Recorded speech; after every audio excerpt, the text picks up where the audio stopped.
É hora de você pegar a sua Bíblia e unir-se a nós em mais um encontro com a palavra. Vamos estudar um pouco mais da santa e inspirada palavra de Deus. Para mim sempre é uma alegria quando a gente pode se encontrar aqui no encontro com a palavra. Estamos estudando toda a Bíblia e chegamos ao livro de Ruth. Se você estiver com a sua Bíblia, abra no 8º livro, o livro de Ruth. Estamos fazendo um estudo dos livros históricos da Bíblia, analisando um de cada vez. Vimos o livro de Josué, e depois o livro de Juízes, e agora o livro de Ruth. Esse livro é uma linda história de amor que aconteceu nos dias em que os juízes julgavam o povo de Israel. É impressionante ver que aqueles dias de grande escuridão espiritual para o povo hebreu foi cenário para uma história de amor tão bonita. Quando chegamos nesse ponto da Bíblia, perguntamos o que essa linda história de amor está fazendo no meio de tanta apostasia, vamos dizer assim.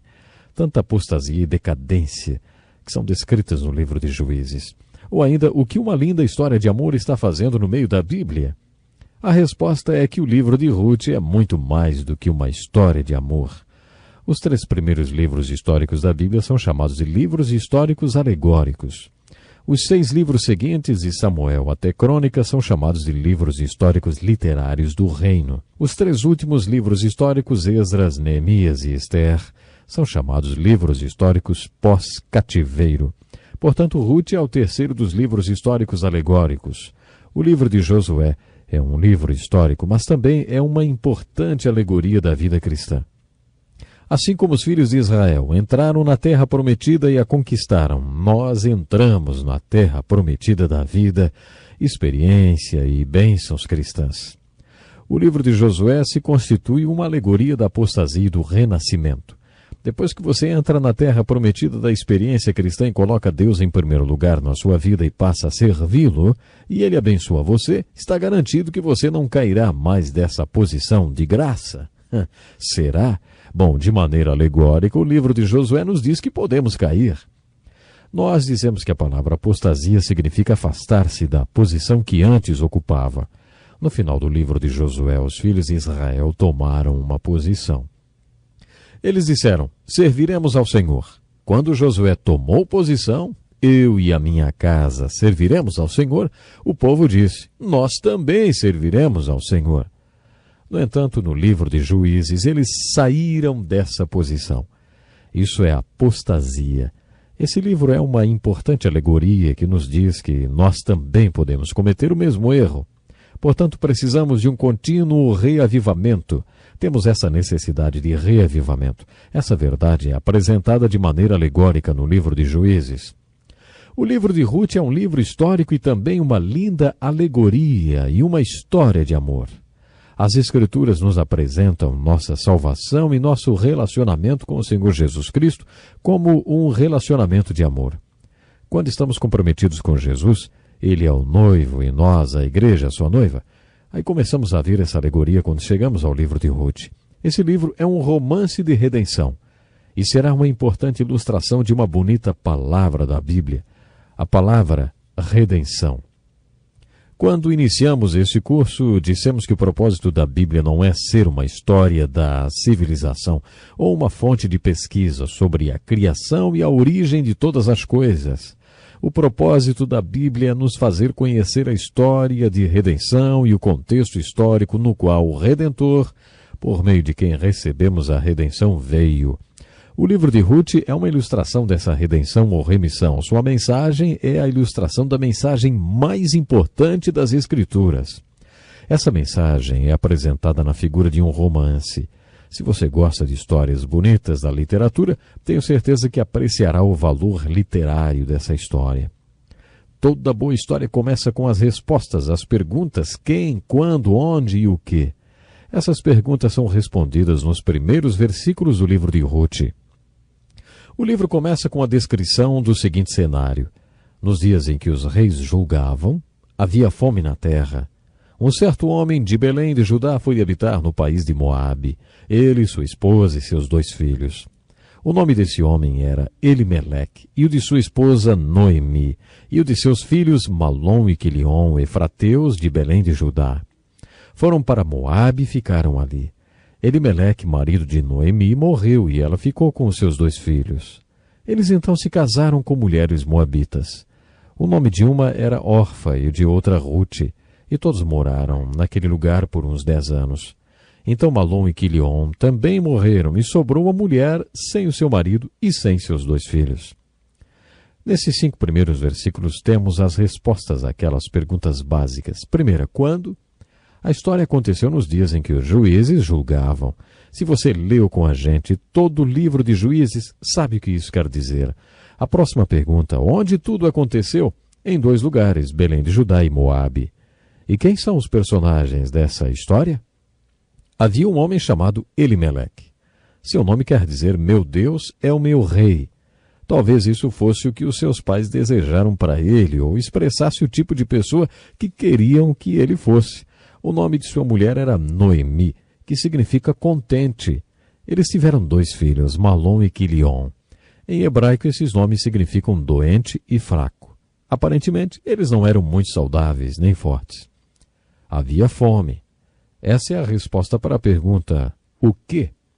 Havia fome em Belém de Judá, que significa terra do pão e do louvor. Quando chegou a fome, essa família, Elimeleque, Noemi, seus 2 filhos, Malom e Quilion, desceram para Moabe. Moabe aqui tem a mesma conotação que o Egito tem na Bíblia. O Egito é a figura do mundo e da nossa escravidão do pecado. Possui uma conotação negativa devido à escravidão do povo hebreu naquela terra. Os filhos de Israel não podiam viver lá, muito menos podiam se casar com uma moabita. Mas quando veio a fome, essa família foi para Moabe. Nesses primeiros 5 versículos do livro de Rute, temos a história de uma família pródiga que foi para Moabe e ficou lá por 10 anos. Podemos dizer que Moabe equivale àquele país distante da parábola do filho pródigo que o Senhor Jesus contou, que deixou a casa de seu pai e foi para um país distante. A história dessa família segue o mesmo padrão da parábola do filho pródigo. Os tempos difíceis vieram quando ele estava no país distante e ele voltou para a casa de seu pai, e os bons tempos foram restaurados. O mesmo padrão se repete na história dessa família. Enquanto a família pródiga estava em Moabe, Malom e Quilion, doente e fraco, morreram. Esperava-se que isso fosse acontecer. O seu pai, Elimeleque, também morreu. Agora o foco está em Noemi, a mãe, que pode ser vista como a mãe pródiga. Com o foco em Noemi, vemos um bom exemplo dos mesmos padrões e princípios da história dos pródigos.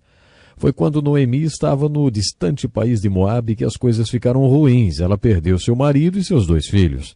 Antes dos seus filhos morrerem, casaram-se com mulheres moabitas, o que era proibido. Não era absolutamente proibido, mas havia algumas restrições a casamentos com estrangeiros. Noemi não estava numa posição favorável. Ela foi para Moabe com seu marido e 2 filhos, e eles não muito saudáveis.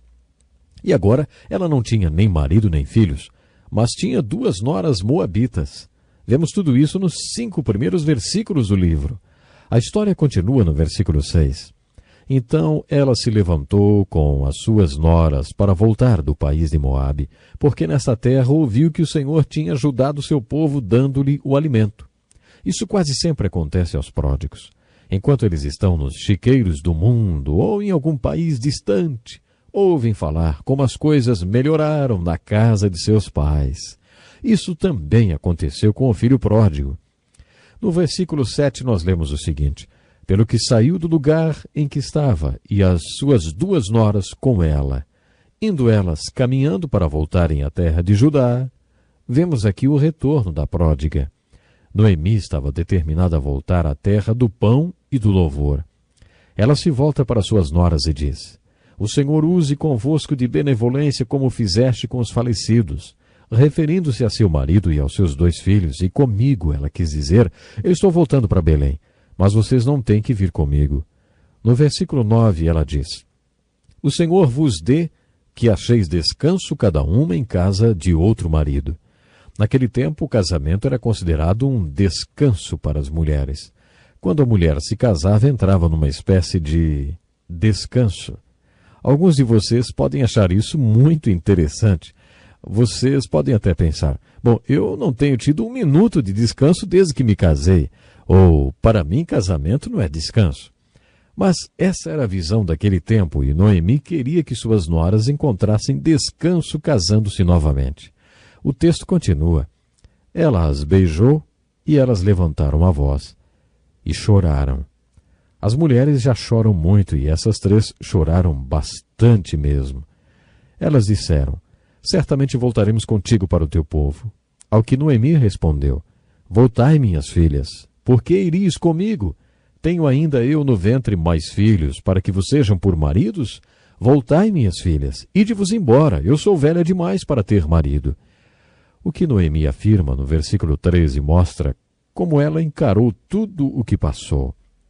Mas amargo-me é a mim do que a vós mesmas, porque a mão do Senhor se descarregou contra mim. Ela pôs toda a culpa no Senhor, e o texto continua, levantaram a voz e tornaram a chorar. As mulheres não precisam de muito motivo para chorar, elas simplesmente choram. E o texto continua dizendo que Orfa, que quer dizer bajuladora ou graça, alguma coisa desse tipo, beijou sua sogra e se foi. Depois diz que Ruth se apegou a Noemi. Essa palavra se apegou dá a ideia de grudou. Grudou e não desgrudava mais. Noemi respondeu, a tua cunhada voltou para o seu povo e para os seus deuses. Volta também tu após a tua cunhada. É aí que o foco da história vai para Ruth, a personagem principal dessa linda história de amor. No versículo 16, Ruth diz, não me instes para que te deixe e me obrigue a não seguir-te. Aonde quer que fores, irei, e onde quer que pousares, ali pousarei. O teu povo é o meu povo, e o teu Deus será o meu Deus. Onde quer que morreres, morrerei eu, e ali serei sepultada. Que lealdade, hein? Isso sim era um sinal de lealdade. A palavra hesed em hebraico tem o mesmo significado que a palavra koinonia no grego do Novo Testamento e quer dizer amizade, sociedade, no sentido de ser fiel e leal a alguém. Hesed é uma promessa de lealdade. Ruth deu um bonito exemplo quando prometeu lealdade a Noemi. Acredito haver uma certa ironia nas Escrituras, porque às vezes há certas afirmações que chegam a ser engraçadas. Em resposta a essa promessa de lealdade de Ruth, a Bíblia diz que, vendo Noemi, que de todo estava resolvida a ir com ela, deixou de falar nisso. Que coisa maravilhosa, hein? Isso é uma verdadeira lealdade. Bom, mas o nosso tempo hoje acabou. Eu convido você a esteja comigo no próximo programa. Até lá. Este é um estudo escrito pelo Dr. Dick Woodward, na voz do pastor Edson Bruno.